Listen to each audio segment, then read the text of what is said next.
Continue this morning with the discussion that we've been having around not only Eskom but SOEs in general, the state of the country's state-owned entities, including Eskom, SAA, Denel, continuing to deteriorate, corruption and mismanagement being cited as the leading causes of the fall of these entities.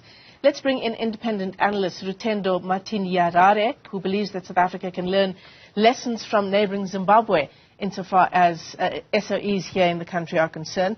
Rutendo, let me thank you for your time this morning. Thank you very much indeed for joining us. Thank you so much. Thank you for coming into studio. And you've penned quite an interesting article that talks about the lessons that South Africa can learn insofar as SOEs are concerned and Zimbabwe's Zisco Steel. Tell us some of the sort of key findings you've come up with.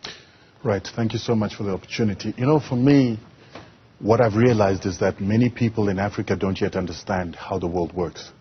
It's a race for resources, and capitalism is about captivating and capturing resources in order to build monopolies. And so what we saw with Zisco Steel was sabotage of Zisco Steel by monopoly makers.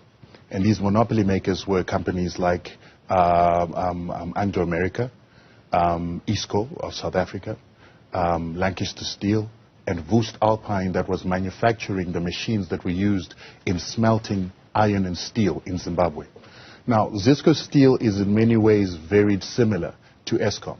Zisco Steel was the biggest steel and iron manufacturer in the Southern Hemisphere, the biggest in Africa, the biggest in Brazil, Australia. And what the problem was when we got independence, the Western world was not happy to bestow an African country with the ability to produce iron and the ability to sophisticate iron and to create military hardware and industrial hardware that would have industrialized Zimbabwe or Africa. The reason being, once the Second World War ended, there was a plan called the Morgenthau Plan. The Morgenthau Plan was supposed to deindustrialize Japan and Germany so that they would never rise to become superpowers that would challenge the Western world or the Western banking system. So what they did is they wanted to turn them into agrarian societies, take out their industry, block their mines, take their workers that were most technical and take them out of Germany and out of Japan so that these countries could never rise to industrialize. Eventually what happened is Germany's lack of development, Japan's lack of development made it difficult for the West to compete with Russia. It made it difficult for the West to compete with Russia, which was now bringing communism. So they were forced to allow Germany and Japan to develop so that Western capitalism could show as an example in these regions as a success. But for this Western capitalism to take place, for the Marshall Plan to be given to these Western countries to rise themselves up, they needed cheap resources. So what did they have to do? They had to now take the Morgenthau Plan, this underdevelopment plan, this agrarian society plan to Africa. And so that meant that they had to deindustrialize African countries that had just come out of colonialism to ensure that they'll never be able to sophisticate their resources so that those resources will be passed on. So keep African countries Absolutely. sort of under your thumb? Correct. So that you can use them to your benefit. And this is exactly what's happening here in South Africa with Eskom. Because you have to understand that Eskom itself was created by a private monopoly that was led by Cecil John Rhodes' company, the British South Africa company. And it created Eskom as private entities initially, where they were providing electricity to a lot of the mining industries. And with the biggest mining industry in the world in South Africa, you quickly developed the biggest electricity supplier in the world. So what they realized is that if you want to be the biggest electricity supplier, you have to consolidate all these small electricity suppliers and make one electricity supplier, which became the Victoria Falls Power Supply Company that was owned by Cecil John Rhodes. And if you remember, all British South Africa companies were then taken by Anglo America. Anglo America is the same one that we see having a problem in Zisco Steel. So Anglo America becomes this agent of sabotaging Africa to ensure that it doesn't industrialize and to keep the industrialization capacity in areas controlled by whites, which is why it lasted in apartheid South Africa. So how does this play into the current state of Eskom, though? Right. Because when we talk about the current state of Eskom, we're talking about the state capture years of the past 12 years, right? How does this history help us understand what happened during the state capture years? That's a false narrative. The state capture has happened with Anglo America and white capital. And then this false narrative that a company like the Guptas that control less than 5% of the economy have captured the state is false. How is it a false narrative, though? We've just had an entire commission of inquiry detailing how lieutenants of the Guptas and particular government leaders were put in Eskom and other SOEs with the chief aim of looting it, of hollowing it out through corruption. The state inquiry is a farce. It's an embarrassment, quite frankly. The state capture inquiry? Yes, because it's false. That's why you see that even Glencore doesn't appear. Wait, you're saying the state capture inquiry is false? It's a farce. The evidence that we heard for 2 years is false and a farce? It was tailored evidence to manufacture consent to a certain narrative. But it's not true. What isn't true? It's not true that the people that were questioned on the State Capture Commission are the capturers of the state.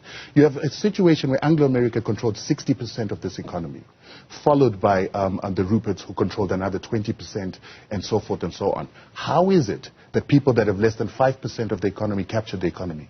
But the estimates are this morning, Rutendo, that hundreds of billions left our country through state capture. And there's forensic evidence detailing exactly that. Where's the forensic evidence being tested for you to prove that as a reality? It is a narrative. Well, we're living with the reality, aren't we? So let's give you a reality again. Remember, we heard that there were weapons of mass destruction in Iraq. They were never found. And there was supposed to be evidence, because it was never tested, and there's this Western agenda to always make a story a reality that never gets tested. That's what we're seeing with the State Capture Commission. And I'm not saying this so that we just cause problems. I'm saying this so that you get to the root cause of the problem that you have in South Africa. And I'm saying Zisco Steel, Anglo America was central to the destruction of Zisco Steel to maintain white monopoly and white capture. And let me tell you another thing. Whenever a society has had a crime against humanity happen against it, we usually have, for instance, with Nazi Germany, people being brought to book, people being taken to court and taken out of society. In South Africa, you've got a problem in the aspect that in South Africa, we had the very same people that perpetuated the crime against humanity still running society, running the media, running the companies, running banking, and continuously perpetuating the crimes of apartheid in a modern-day democracy by lies and doing the same things that were done during apartheid. We will never know the truth as long as the criminals of the apartheid system are running the economy for the same ends and the same purposes of apartheid, which was exploitation of the mineral resources of this country. And remember, Eskom was built off the gold, platinum, and exploitation of the diamonds of South Africa. And when the mining companies were paying for those services, they were not paying enough in order to allow for replacement cost in future. They were simply making money for the moment. What we've got now is that we've got an Eskom that did not save enough from the services that it gave these mining companies. Those profits went into the mining companies that are outside the country. Some of them are leaving because the gold is finished. Some of them are leaving because iron is finished. And they've taken the profits that should have been channeled into Eskom, that should have been part and parcel of the replacement cost and the depreciation of what Eskom would need to rebuild itself today.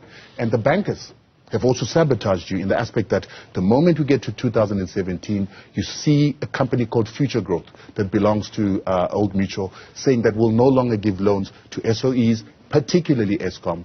And so that started a regime of sanctions, of trying to bleed the government and not give it money to build its infrastructure. They also said they would influence other financiers across the world not to give South African SOEs and the South African government money.